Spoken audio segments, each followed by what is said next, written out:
Thanks for watching the John Mendola Show. We are driven by McCarthy Tire and Automotive Centers. Let's talk Carbondale area football. Joining us is the head football coach, Larry Gabriel III. Well, Larry, you're out to an undefeated start thus far for the Chargers. Tell us about this group of young men.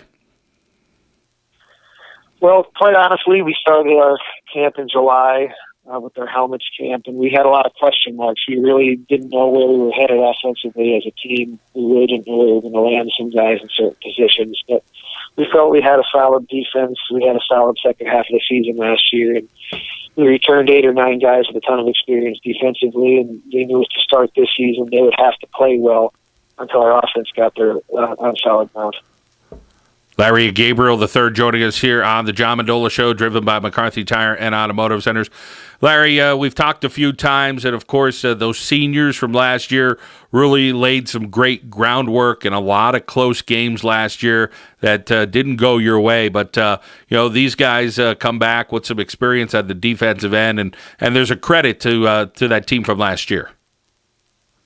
Absolutely. I still keep in touch with a lot of those guys. They're all rooting for us. But we told last year's group of seniors that they made us relevant again. We got to the Eastern Conference Finals, and they taught us what it was to compete for the 4 quarters of football. And then we challenged this year's group of seniors to teach us what it's like to win in the late stages of the game. Talking with Larry Gabriel here about the Carbondale area Chargers and the job that they're doing. Larry, let's take us through the first few weeks of the season as this defense has been pitching shutouts and 1 week and 2 weeks and 3 weeks, and you guys start rolling with it. How did you see the confidence build what these group of Chargers? Well, it seemed like our defense was capitalizing on our opponent's mistakes for the first 4 weeks of the season. We forced turnovers a great deal. We put a big emphasis on that every day of practice. We go through a turnover circuit almost daily. And we were forcing other teams into mistakes, and our offense capitalized on short fields. We were playing great special teams. Defensively, we put a solid emphasis on turning our opponents over and sound tackling, and it's really paying off for us. Talking with Larry Gabriel III from the Carbondale area Chargers. Larry, let's talk a little bit about those guys up front that are doing the job for you, both on the defensive line and the offensive line, because that's where the football games are always won. Well, obviously, offensively, I'll start with the center, Josh Carbondale. He's probably the unsung hero of the whole team right now. We had a 3-year starter graduate from center, and he stepped into the role, filled his shoes very well. He's playing center for us. Our 2 guards are Kevin Orms and Ryan Mullally. They're also seniors. Our 2 tackles are Isaiah McCord and Matt Stennard. Isaiah was the only returning starter offensively up front for us. And defensively, a lot of those guys also play defense, and we could throw Tim Mantis into the mix as a defensive end. Christopher Larson's playing well up front for us. Brian LaVolpe's playing scout at linebacker along with Tyler Peregrine, and those guys are really leading the way for us.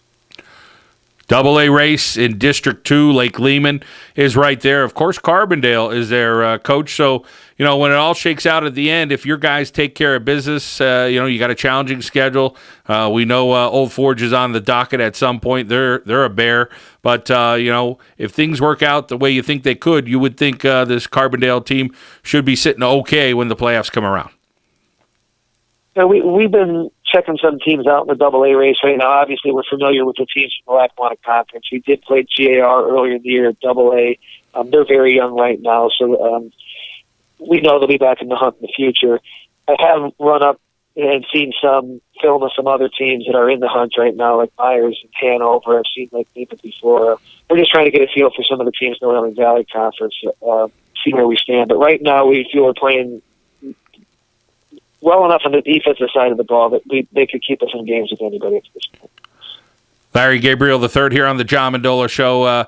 Coach, a lot of adversity for your family in the last few weeks here, and of course, the people in the community as well. And there are a couple of families involved, and then there's another event going on, in the community as well. Tell us about some of the emotions that you guys have been going through, and obviously, people have tried to make other people stronger and be as supportive as possible.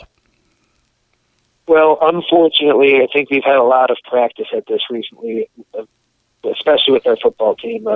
3 years ago, we had one of the members of our team, his brother died of, he committed suicide, and then 2 years later, we had the brother of another player commit suicide. And then our equipment manager died the following year. That was 2011.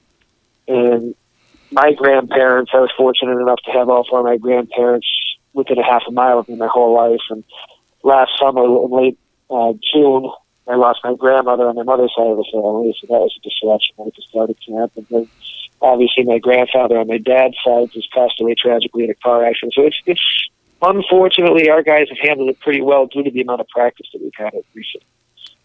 Larry Gabriel III here on the John Mendola Show, and of course, our thoughts and prayers with the people in Carbondale right now going through some tough times. There's a young lady as well named Kayla, and tell us about her and the community and the school district. Her name is Kayla Nakanichny. She was a graduate of Carbondale area. She actually attended Penn State, Maine, and she was very active in FON that raises money for this exact thing, defeating cancer. She's tremendous. She has a positive attitude to the whole thing. She was diagnosed with stage 4 brain cancer. She was a former cheerleader here. So we had a major fundraiser today. We've been doing a lot of fundraisers for her, a cheerleading squad, and our whole school district community, as well as members of the community. And the one thing about a small town like Carbondale is people always seem to rally behind each other when people need support. And every time you go to Carbondale, you could feel that with the people that you talk to in the community, or maybe a sports team or somebody at the school. You feel that closeness and what being a Carbondale area Charger is all about. Well, Larry, we wish you and your team the best of luck the rest of the way for the regular season, and obviously I know you hope and your guys on your team hope that the playoffs will come around and the Carbondale area Chargers will be one of those teams that make the District 2 playoffs. Thank you so much for taking some time out and joining us. Thanks, Sean.